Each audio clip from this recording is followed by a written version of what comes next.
Welcome, everyone. Before we dive in, be sure to drop your thoughts, feelings, and lessons in the comments below.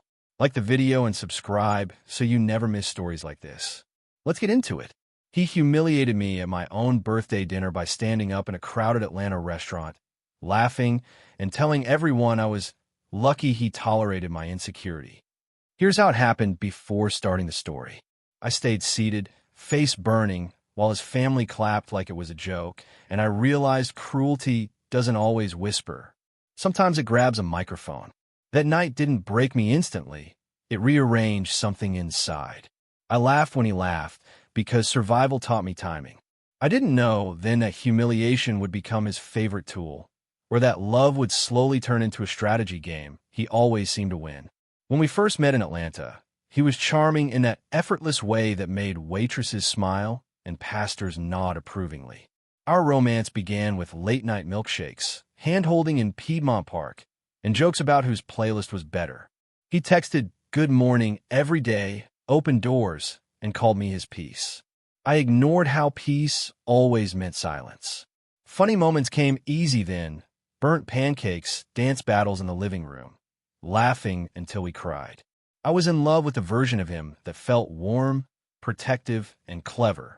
I didn't realize clever could sharpen into something designed to hurt while still sounding gentle. The first betrayal was small enough to dismiss. He read my journal and quoted it during an argument, smiling like he'd won something. I told myself couples overshare. I told myself love requires flexibility.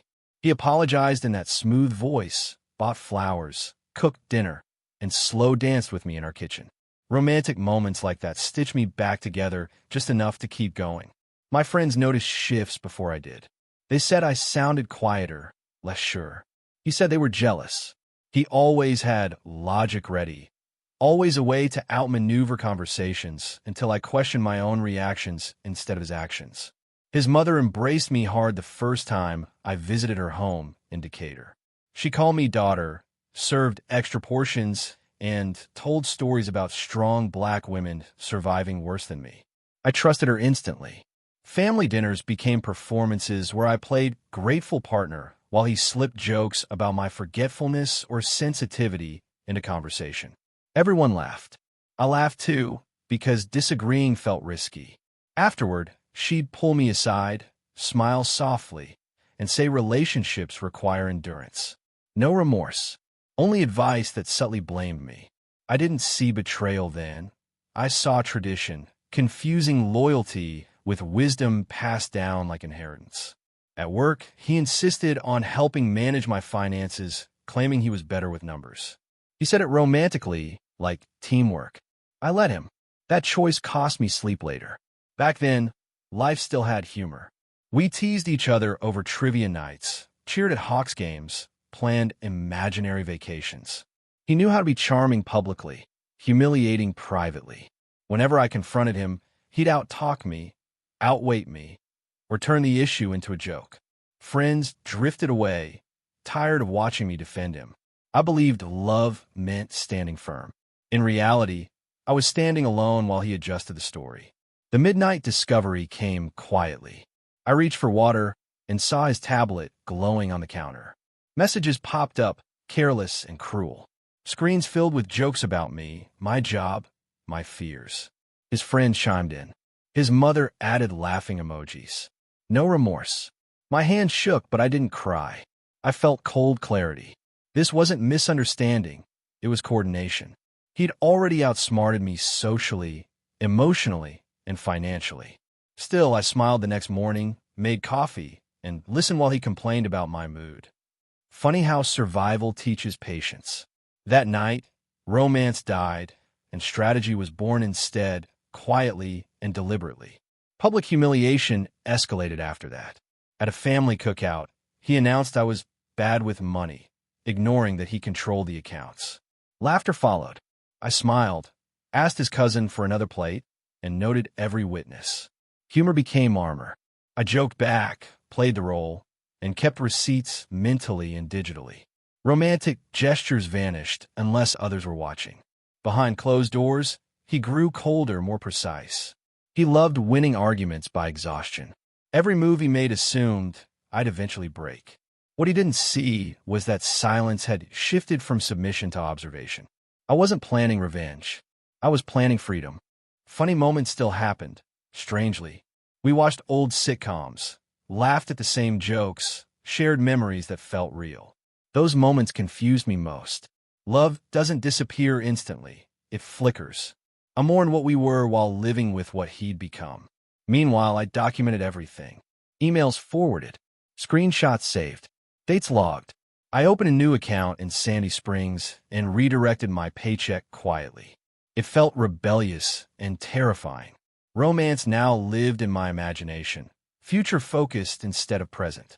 I told myself stories of peace while playing my role convincingly.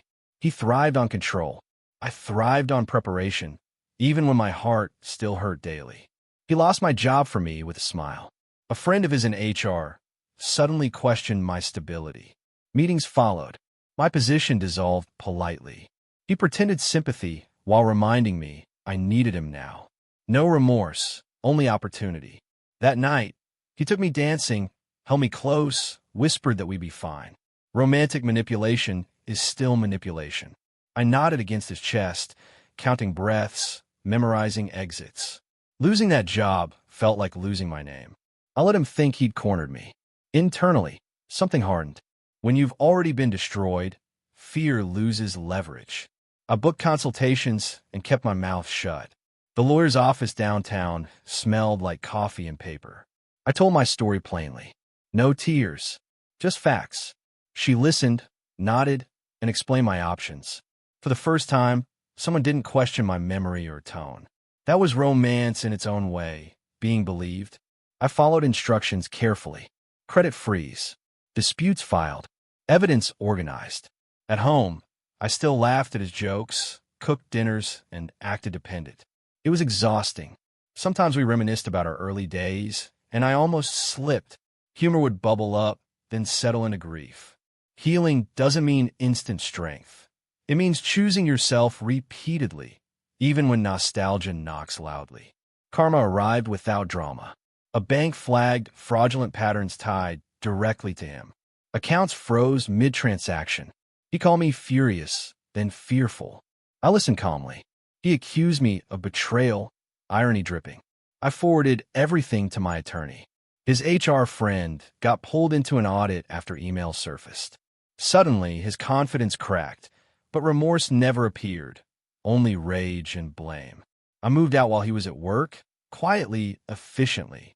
No confrontation scene, just absence. Funny how silence terrified him when it empowered me. Romance now lived in self-respect. I slept better than I had in years, despite starting over with less than before. Houston welcomed me with heat and anonymity. I rented a small apartment under my name alone. No explanations required. I rebuilt slowly.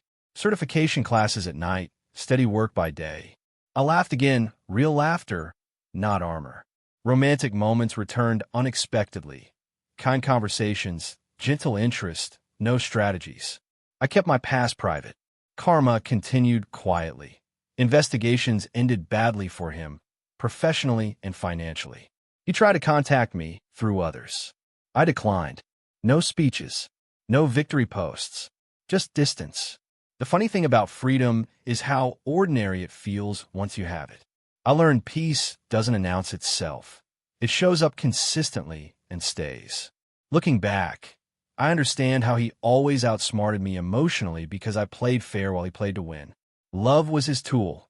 Trust was my weakness. I don't hate him. Hate requires energy I now spend elsewhere. I still find humor in memories, romance in possibility, and strength in boundaries. The moral isn't dramatic. It's practical. Pay attention. Keep receipts. Trust actions over apologies. Karma doesn't need witnesses. Sometimes it works through systems, paperwork, and patience. My success is private, steady, and mine. He thought humiliation was power. It turned out dignity, quietly reclaimed, was stronger.